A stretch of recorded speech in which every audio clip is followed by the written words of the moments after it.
In total, the Great Depression would last over 10 years and mark the worst economic downturn in the history of the modern world. The Dow Jones would fall 90% from its high in 1929, and many lost their jobs as companies shut down en masse.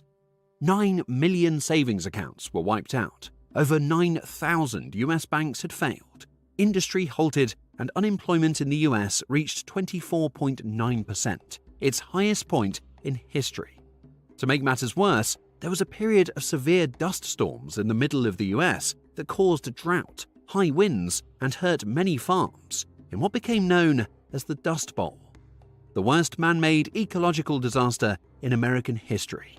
As farming in the US slowed down, and with 1/3 of Americans still in agriculture, this would have massive consequences.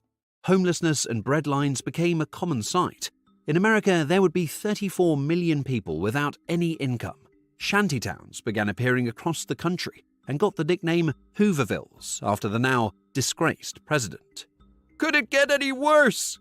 In 1932, the US elected President Franklin D. Roosevelt, who promised drastic changes and action to get the country out of the Depression. With the New Deal program, for helping the needy, he established a minimum wage, overtime pay, unemployment insurance, and a social security program. As for major banking reforms, he enacted federal deposit insurance on bank deposits to help prevent bank runs. And he also added the Securities and Exchange Commission for better reporting and scrutiny on public companies. FDR's New Deal programs helped to stabilize the banking industry and restore the public's confidence. However, it would still take several years for the US economy to fully bounce back. With other countries around the world having also suffered from the Great Depression, this led to the rise of extremist governments, and World War II would begin just a few years later in 1939. It wasn't until the start of World War II in 1939 that the Great Depression truly ended. It was only at this time that the unemployment rate fell below 10%, and the US saw vast stimulus to support war efforts. Economists still argue how much intervention is needed to solve an economic disaster and the effect of the New Deal program.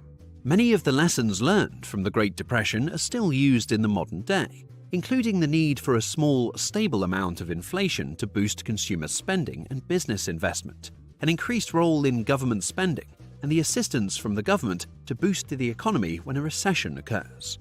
By learning from the past, we can better understand our current economic system and see any potential dangerous parallels in the future.